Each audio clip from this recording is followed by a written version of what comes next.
আজকে পড়বো আমরা মাইটোকন্ড্রিয়া ও ক্লোরোপ্লাস্টের তুলনা করো। এটা ঢাকা বোর্ড ডে আসছে 2017 সালে 4 মার্কের, অর্থাৎ ঘ নাম্বার কোশ্চেনে, উচ্চতর দক্ষতামূলক কোশ্চেনে আসছে।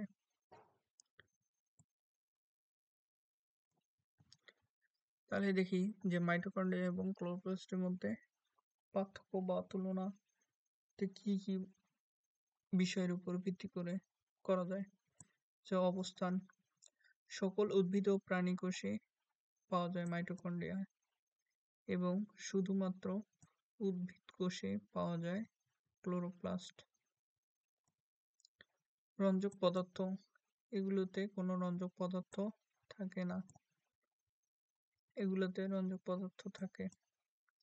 অন্তঃপদ্মা, অন্তঃপদ্মা ভিতরের দিকে ভাঁজযুক্ত এবং অন্তঃপদ্মায় কোনো ভাঁজ থাকে না।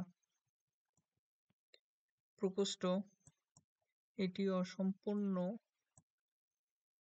প্রকোষ্ঠে বিভক্ত। এতে 3 ধরনের প্রকোষ্ঠ শনাক্তযোগ্য। খাদ্য সঞ্চয়, কোনো খাদ্য সঞ্চয় করে না, কিন্তু ক্লোরোপ্লাস্ট কি করে? খাদ্য সঞ্চয় করে।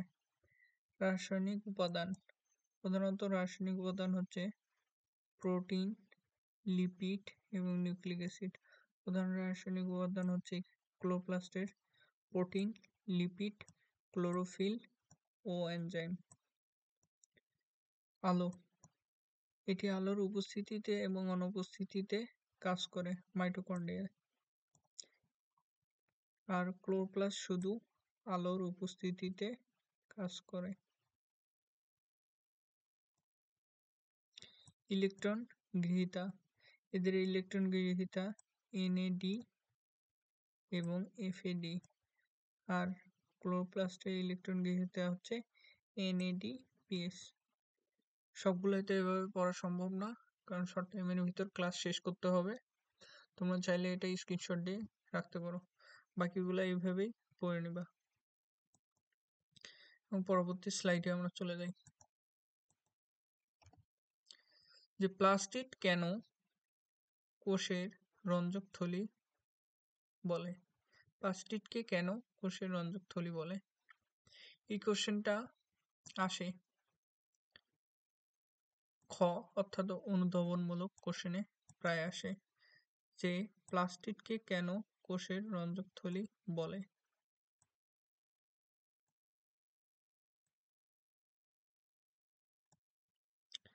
দেখো, উদ্ভিদ কোষের বিভিন্ন জৈবিক রাসায়নিক কাজের জন্য প্রয়োজনীয় রঞ্জক পদার্থ প্লাস্টিডে জমা থাকে। তাই প্লাস্টিড বলছে, আসলে এটা হবে কি, প্লাস্টিডকে কোষের রঞ্জক থলি বলে। Typing mistake. এবার দেখো, উদ্ভিদে সবুজ রঙের জন্য ক্লোরোফিল প্রয়োজন হয়। ক্লোরোফিল হতে পারে হচ্ছে কমলা কালারের জন্য দায়ী ক্যারোটিন, এবং হলুদ রঙের জন্য দায়ী জ্যান্থোফিল। এটা মনে রাখার বুদ্ধি হচ্ছে,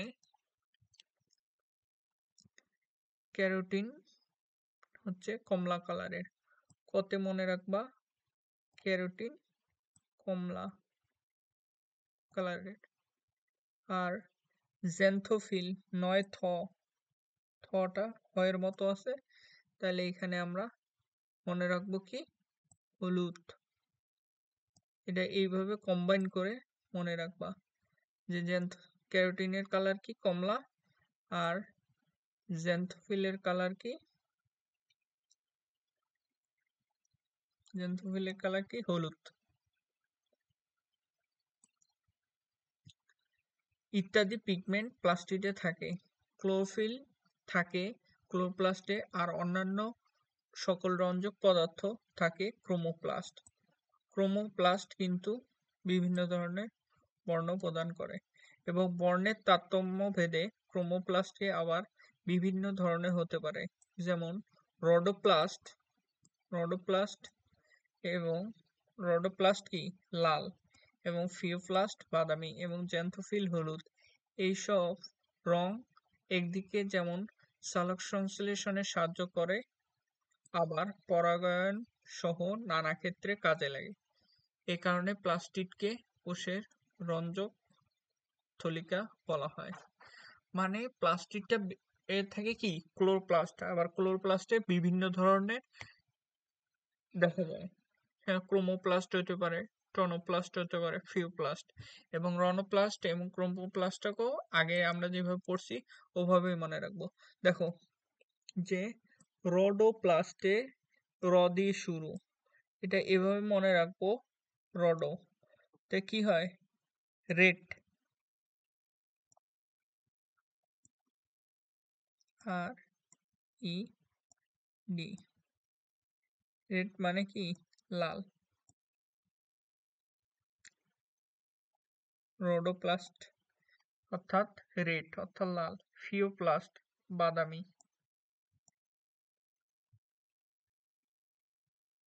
এটা এইভাবে মনে রাখবা, সব কিন্তু ওইভাবে যাবে না। আর জ্যান্থোপ্লাস্টও বলেই দিছি যে হলুদ, হ আর থটা হয়ের মতো, যার কারণে জ্যান্থোফিলকে বলা হয় কি কি কালার, হলুদ কালার। এইসব রং একদিকে যেমন সালেক সংশ্লেষণ প্রক্রিয়ায় সাহায্য করে, আবার অন্যদিকে পরাগায়ন সহ সাহায্য করে। প্লাস্টিক বা ক্লোরোপ্লাস্ট কি করবে, পরাগায়নে অবশ্যই সাহায্য করবে, এটাই বলছে। এটা অনুধাবনমূলক কোশ্চেনে আসে। তাহলে দেখি আমরা পরবর্তী স্লাইডে চলে যাই।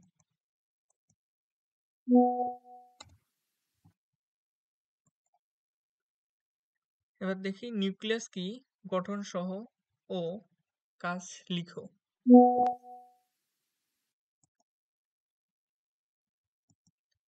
নিউক্লিয়াস কি, গঠন সহ কাজ লিখো। নিউক্লিয়াস কি, গঠন সহ কাজ লিখতে বলছে। এটা সংজ্ঞা এক মার্কে আসে এবং চিত্র এবং গঠন এটা গ বা ঘ হয়ে আসতে পারে। দেখি নিউক্লিয়াস কি, প্রকৃত কোষ,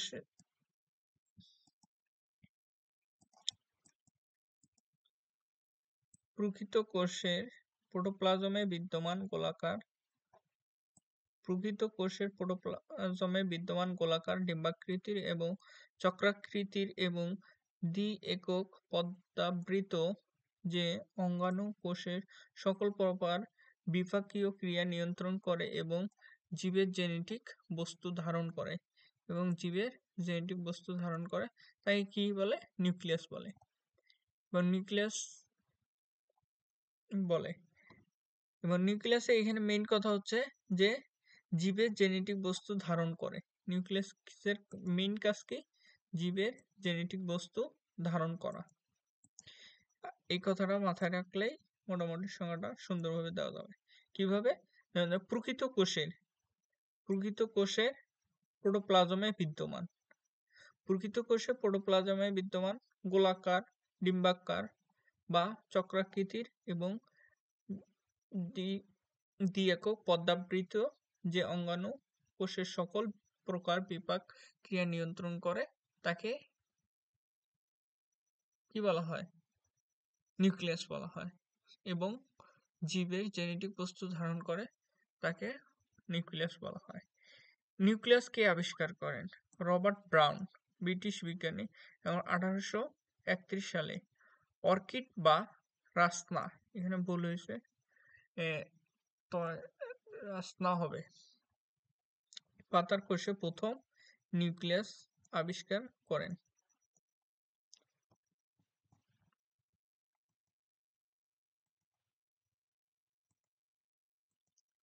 পরবর্তী স্লাইডে চলে যাই। নিউক্লিয়াসের গঠন, একটা নিউক্লিয়াসে সাধারণত কি কি থাকবে, নিউক্লিয়ার মেমব্রেন থাকবে, নিউক্লিওপ্লাজম থাকবে, নিউক্লিয়াস থাকবে এবং নিউক্লিয়ার রেটিকুলাম থাকবে। এই চারটি বিষয় থাকবে। এই চারটি অংশ নিয়ে কিন্তু একটা আদর্শ নিউক্লিয়াস গঠিত হবে। পরবর্তী চ্যাপ্টারে আমরা চলে যাই, পরবর্তী স্লাইডে চলে যাই।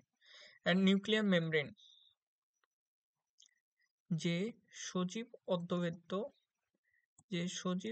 অর্ধবেদ্য এবং ফসফোলিপিড নির্মিত দ্বি-একক আবরণ দ্বারা নিউক্লিয়াস আবৃত থাকে তাকে কি বলা হয়? Nuclear membrane. এটি বহিঃস্তরটি নিউক্লিয়ার রন্ধ্র নামক অসংখ্য ছিদ্রযুক্ত কিন্তু অন্তঃস্তর ছিদ্রবিহীন এবং প্রতিটি রন্ধ্রে 8টি প্রোটিন গ্রানিউল থাকে যা রন্ধ্রের সংকোচন এবং প্রসারণ নিয়ন্ত্রণ করে। এই কথাটাই বলছে যে সজীব অর্ধবেদ্য এবং ফসফোলিপিড নির্মিত দ্বি-একক আবরণ দ্বারা নিউক্লিয়াস আবৃত তাকে নিউক্লিয়ার মেমব্রেন বলে।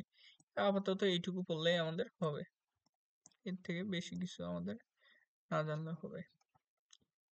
পরবর্তী স্লাইডে চলে যাই। দেখো একটা চিত্র এখানে দেখাইছে যে একটি নিউক্লিয়াসের গঠন। দেখো এইখানে বাইরের দিকে যে আবরণটা আছে সেটাকে কি বলা হচ্ছে? Nuclear membrane. আর নিউক্লিয়ার মেমব্রেন গুলার পাশাপাশি যে ফাঁকা জায়গা দেখা যাচ্ছে সেটাকে বলা হচ্ছে নিউক্লিয়ার রন্ধ্র। আর মাঝখানে গোলাকৃতির যে অংশটা দেখতে পাচ্ছি আমরা বৃত্তাকার বা গোলাকৃতির, সেটা হচ্ছে নিউক্লিওলাস। এবং এখানে যে মেমব্রেন সুতার মতো দেখা যাচ্ছে, মেমব্রেনের ভিতরে যে সুতার মতো এগুলো দেখা যাচ্ছে, সেগুলোকে তন্তু বা ফাইবার দেখা যাচ্ছে, সেগুলোকে আমরা বলতেছি নিউক্লিওপ্লাজম। এবং এই যে দানাদার যে পদার্থগুলোকে দেখা যাচ্ছে সেগুলোকে আমরা বলতেছি কি? Nuclear reticulum. এটা হলো একটা নিউক্লিয়াসের বিভিন্ন অংশ। পরবর্তী স্লাইডে আমরা চলে যাই।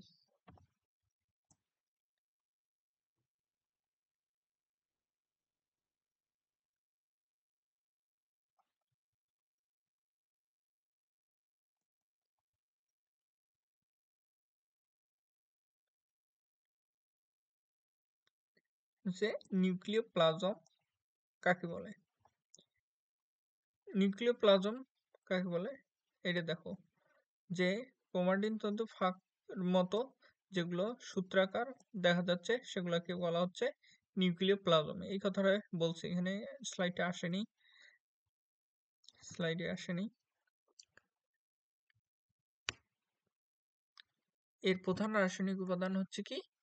ডিএনএ এবং আরএনএ এবং ফসফোপ্রোটিন, হিস্টোন ও এনজাইম ইত্যাদি। এবার দেখো নিউক্লিওলাস। নিউক্লিওপ্লাজমের অবস্থিত ক্ষুদ্র এবং গোলাকৃতির এবং অপেক্ষাকৃত উজ্জ্বল ও ঘন বস্তুকে নিউক্লিওলাস বলে। যে গোলাকৃতির বস্তুটা আমরা দেখাইলাম সেটাকে বলা হচ্ছে কি? নিউক্লিওলাস। গোলাকৃতির যেটা দেখাইছি আমরা, আসতেছে না শেপটা, এই গোলাকৃতির যেটা দেখা হয়েছে সেটাকে বলা হচ্ছে নিউক্লিওলাস। বিজ্ঞানী ফন্টা, এই কথাটা খুব গুরুত্বপূর্ণ, বিভিন্ন পরীক্ষায় এমসিকিউতে আসে। এই যে বিজ্ঞানী ফন্টা কত সালে? 1781 সালে কি আবিষ্কার করে? নিউক্লিওলাস আবিষ্কার করেন। এবং বিজ্ঞানী বোম্যান, এটা অতটা গুরুত্বপূর্ণ না, বোম্যান 1840 সাল মনে রাখলে রাখবা, না রাখলে নাই, নামকরণ করেন। কিন্তু আবিষ্কার করেন কে? বিজ্ঞানী ফন্টা। এটা কিন্তু গুরুত্বপূর্ণ, স্টার মার্ক। নিউক্লিওলাস এবং ক্রোমোজোমের যে স্থানে যুক্ত থাকে তাকে স্যাট বা স্যাটেলাইট বলা হয়। নিউক্লিওপ্লাজম ক্রোমোজোমের যে স্থানে যুক্ত থাকে তাকে কি বলা হয়? স্যাট বা স্যাটেলাইট। এটা আমরা যখন ক্রোমোজোম পড়ব তখন আরো সুন্দরভাবে বিস্তৃত ভাবে আলোচনা করব। এর কোনো ঝিলি নাই। রাসায়নিকভাবে প্রোটিন, আরএনএ এবং সামান্য পরিমাণ ডিএনএ দ্বারা গঠিত। কাজ, নিউক্লিয়াসের কাজটা একটু পড়ে নেই, যে বিভিন্ন প্রকার আরএনএ সংশ্লেষণ এবং প্রোটিন সংশ্লেষণ ও সংরক্ষণ এবং নিউক্লিওটাইডের ভান্ডার হিসেবে কাজ করা ইত্যাদি। এন্ড দেখো, নিউক্লিয়ার রেটিকুলাম, যে দানাদার পদার্থগুলো দেখালাম সেটাই হচ্ছে নিউক্লিয়ার রেটিকুলাম। এন্ড কোষের বিশ্রাম অবস্থায় নিউক্লিয়াসের অভ্যন্তরে জালিকা আকার কিছু তন্তু দেখা যায়। এই জালিকা আকার তন্তুগুলোকে নিউক্লিয়ার রেটিকুলাম বলা হয় এবং রাসায়নিকভাবে এগুলোকে নিউক্লিক অ্যাসিড এবং প্রোটিন দিয়ে গঠিত। এবং যে তন্তুগুলো দেখা যায়, এই তন্তুগুলা কোষের বিভাজনের সময় ক্রোমাটিন তন্তু এবং কুণ্ডলিত হয়ে অপেক্ষাকৃত খাটো ও মোটা হয় এবং সুস্পষ্ট রূপ ধারণ করে। এই যে গোলাকার যে এই দানাদার পদার্থগুলো থাকে, ওর পাশে যে লম্বা সুতাকৃতির তন্তু বা ফাইবার থাকে, সেগুলোকে বলা হচ্ছে কি নিউক্লিয়ার রেটিকুলাম।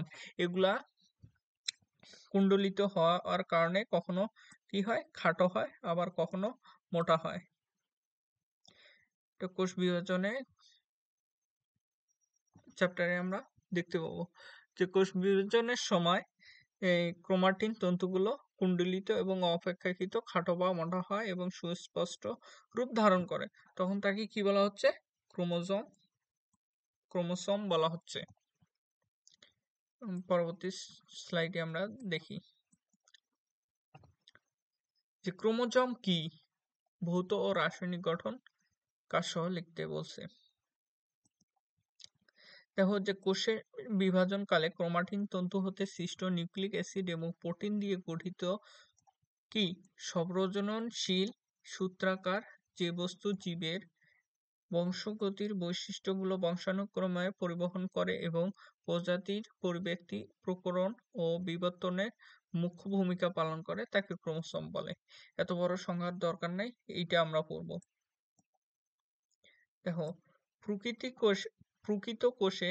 প্রকৃত কোষের নিউক্লিয়াসে বিদ্যমান নিউক্লিক অ্যাসিড এবং প্রোটন দিয়ে গঠিত ও কোষ বিভাজনের দশায় দৃশ্যমান সূত্রাকার অঙ্গাণুগুলোকে কি বলা হয়? ক্রোমোসোম বলে। এই সংজ্ঞাটা খুব একটা ইম্পর্টেন্ট না, তারপরেও আমরা যদি আসে তাহলে এটা দেব, যে প্রকৃত কোষের নিউক্লিয়াসে বিদ্যমান নিউক্লিক অ্যাসিড এবং প্রোটিন দিয়ে গঠিত কোষ বিভাজনের দশায় দৃশ্যমান সূত্রাকার অঙ্গাণুগুলোকে ক্রোমোসোম বলে। এই যে বার্জার কত সালে? 1875 সালে ক্রোমোসোম আবিষ্কার করেন এবং ওয়াল্ডিয়ার 1888 সালে ক্রোমোসোমের নামকরণ করেন। এগুলো সম্পর্কে জাস্ট একটু ধারণা রাখবো, অতটা ইম্পর্টেন্ট না। পরবর্তী স্লাইডে চলে যাই। ভৌত গঠন হচ্ছে ক্রোমাটিন।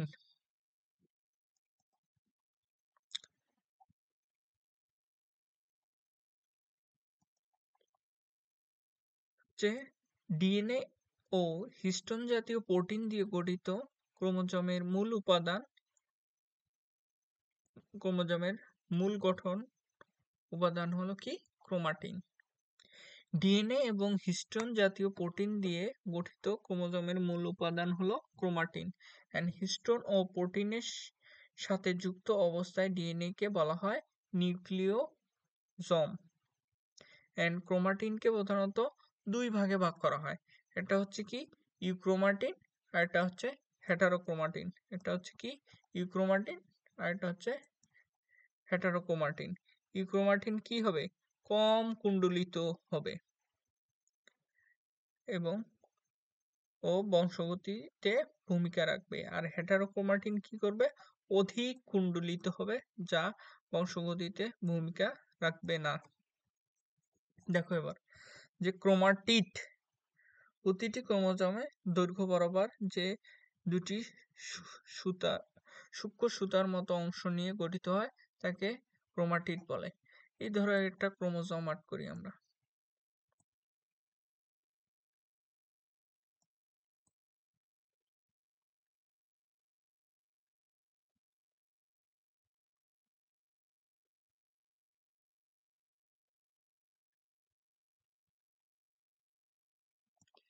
যে একটা ক্রোমোজোম আর্ট করলাম, প্রতিটি ক্রোমোজোমের দৈর্ঘ্য বরাবর যে দুইটো সুতোর মতো অংশ নিয়ে গঠিত, তাদেরকে কি বলা হয়? ক্রোমাটিড বলা হয়। এটাই বলছে। এবং মাইটোসিসের কোষ বিভাজনে মেটাফেজ পর্যায়ে ক্রোমাটিড দৃশ্যমান হয়। প্রতিটি ক্রোমাটিড অনুদৈর্ঘ্য ভাবে সাজানো 2 বা ততোধিক সূক্ষ্ম সূত্রাকার এবং কি বলছে ক্রোমোনেমাটা এক বচনে ক্রোমোনেমা নিয়ে গঠিত। এই দুটাকে একত্রে কি বলা হচ্ছে? ক্রোমাটিড বলা হচ্ছে। পরবর্তী স্লাইডে চলে যাই।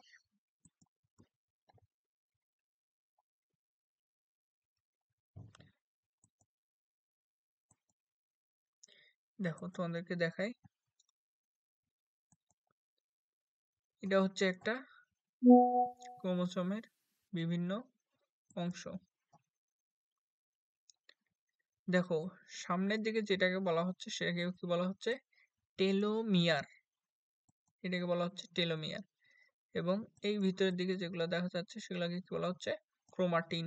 তন্তুর মতো যেগুলো দেখা যাচ্ছে সেগুলোকে বলা হচ্ছে ক্রোমাটিন। এবং এখানে যে যে ফাঁকা জায়গাগুলো দেখা যাচ্ছে সেটাকে কি বলা হচ্ছে? পেলিকল। এবং ম্যাট্রিক্স, ম্যাট্রিক্স সাধারণত এই যে দানাদার পদার্থের মতো থাকে সেগুলোকে বলা হয় ম্যাট্রিক্স।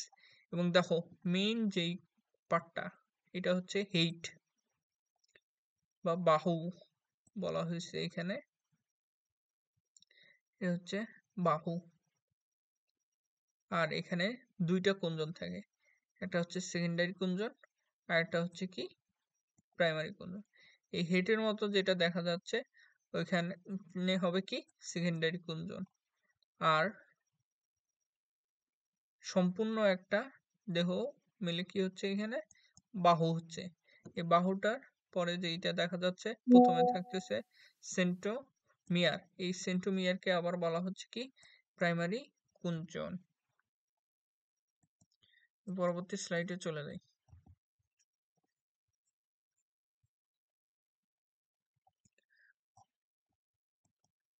বলছে ক্রোমোমিয়ার প্রতিটি ক্রোমোনেমা দৈর্ঘ্য বরাবর কতগুলো নির্দিষ্ট আকার বা আয়তনে পুঁতির দানার মতো বস্তু ধারণ করে, এগুলোকে কি বলা হয়? ক্রোমোমিয়ার। ওই যে ম্যাট্রিক্স জাতীয় যে পদার্থগুলো দেখাই দিচ্ছি ওগুলোকে কি বলা হচ্ছে? ক্রোমোমিয়ারও বলা হচ্ছে। সেন্ট্রোমিয়ার, সেন্ট্রোমিয়ার কি ওই ক্রোমোজোমের মাঝখানে যে ইয়েটা থাকতেছে,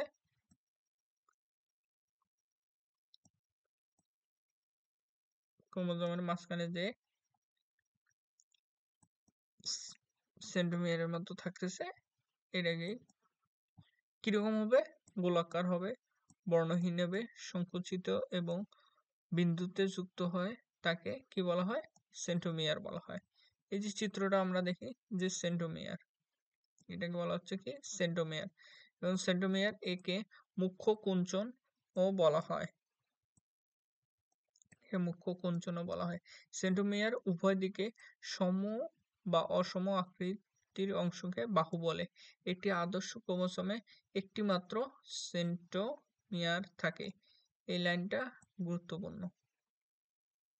তাহলে কোশ্চেন যদি আসে একটি আদর্শ ক্রোমোসোমে কয়টি সেন্ট্রোমিয়ার থাকে, আমরা কি দেখাবো? একটি। পরবর্তী স্লাইডে চলে যাই। গৌণ কুঞ্চন, স্যাটেলাইট, টেলোমিয়ার এন্ড পেলিকল বা মাতৃকা, এগুলো সম্পর্কে তো মোটামুটি ধারণা দিয়েছি। এই দেখো স্যাটেলাইটটা কিন্তু খুবই গুরুত্বপূর্ণ। প্রায় এখানে কোশ্চেন হবে কি স্যাটেলাইট। স্যাটেলাইটটা কি বলছে এটা গুরুত্বপূর্ণ। কোনো কোনো ক্রোমোসোমে এক বাহুর প্রান্তে ক্রোমাটিন সূত্র দিয়ে সংযুক্ত ও প্রায় গোলাকৃতির একটি অংশ থাকে, তাকে কি বলা হয়? স্যাটেলাইট। এরূপ স্যাটেলাইট যুক্ত ক্রোমোসোমকে স্যাট ক্রোমোসোমও বলা হয়। এটি নিউক্লিওলাস গঠনে সাহায্য করে। কোনো ক্রোমোসোমের এক বাহুর প্রান্তে ক্রোমাটিন সূত্র দিয়ে সংযুক্ত প্রায় গোলাকার একটি অংশ থাকে, সেটাকে কি বলা হচ্ছে? স্যাটেলাইট। আর টেলোমিয়ার কি? ওই যে প্রান্তদ্বয়কে, ক্রোমোসোমের বৈশিষ্ট্যপূর্ণ প্রান্তদ্বয়কে বলা হচ্ছে টেলোমিয়ার। যেটা প্রথমে এই যে দেখিয়েছিলাম যে প্রথমে এটাকে বলা হচ্ছে কি টেলোমিয়ার।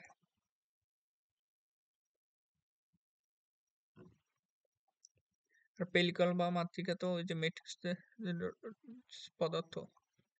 এবং পরবর্তী স্লাইডে চলে যাই আমরা।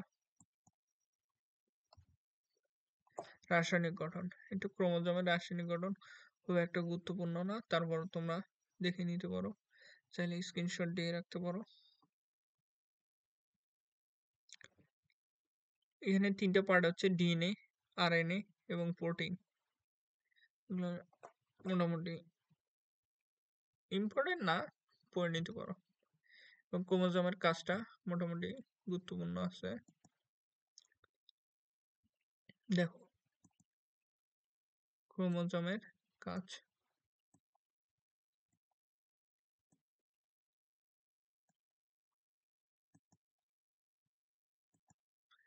এমন যেন কেন হচ্ছে। আচ্ছা দেখো, ক্রোমোজোম জীবের বংশগত বৈশিষ্ট্যের ধারক। ক্রোমোজোম কি? জীবের বংশগত বৈশিষ্ট্যের ধারক ও বাহক। তাই বংশ পরম্পরায় জীবের বৈশিষ্ট্য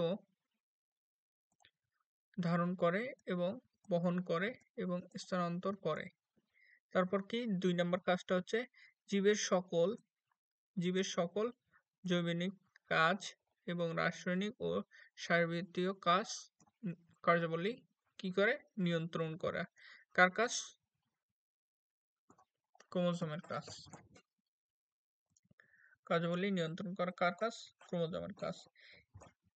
তারপর হচ্ছে ডিএনএ এর শ্বাস অনুযায়ী সৃষ্ট এমআরএনএ এর মাধ্যমে প্রোটিন সংশ্লেষণ নিয়ন্ত্রণ করে। ডিএনএ এর শ্বাস অনুযায়ী সৃষ্ট এমআরএনএ এর মাধ্যমে প্রোটিন সংশ্লেষণ নিয়ন্ত্রণ করে এবং ক্রোমোসোমের জন্য প্রয়োজনীয় পদার্থ জিন ধারণ ও বহন করে, যা জীবনের ব্লুপ্রিন্ট হিসাবে কাজ করে। এই 4 নম্বর পয়েন্টটা খুবই গুরুত্বপূর্ণ। কেন বলি? যে ক্রোমোসোম কি? আমরা কি জানি? ক্রোমোসোম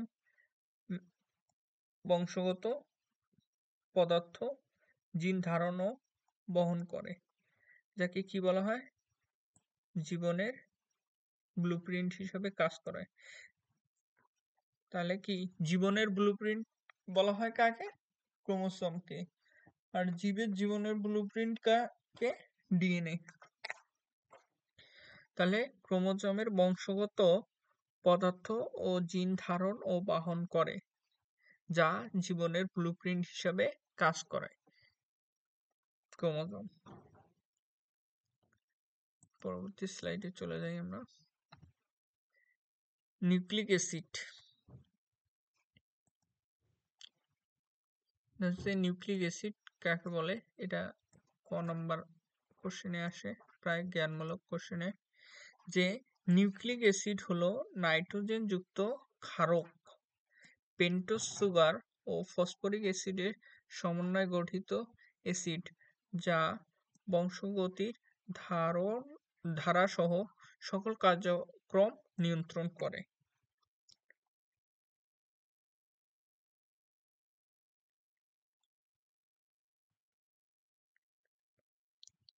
এটা কে আবিষ্কার করে? এই আবিষ্কারকের নামগুলো একটু দেখে নেব। তারপর হচ্ছে মানুষের ক্ষতস্থানে পুঁজে শ্বেতকণিকা হতে নিউক্লিক অ্যাসিড আবিষ্কার করেন বিজ্ঞানী অল্টম্যান। কত? 1890 সালে নিউক্লিক অ্যাসিড আবিষ্কার করেন। আচ্ছা, নিউক্লিক অ্যাসিডে কি কি থাকে এটা একটু জানার বিষয়। যে নাইট্রোজেন থাকে তো 15%, ফসফরাস থাকে 10% এবং অন্যান্য পদার্থ থাকবে কত? 75%। তাহলে দেখো যে নিউক্লিক অ্যাসিড হলো নাইট্রোজেন যুক্ত ক্ষারক পেন্টোজ সুগার ও ফসফরিক অ্যাসিডের সমন্বয়ে গঠিত, যা জীবের বংশগতির ধারাসহ সকল কার্যক্রম নিয়ন্ত্রণ করে।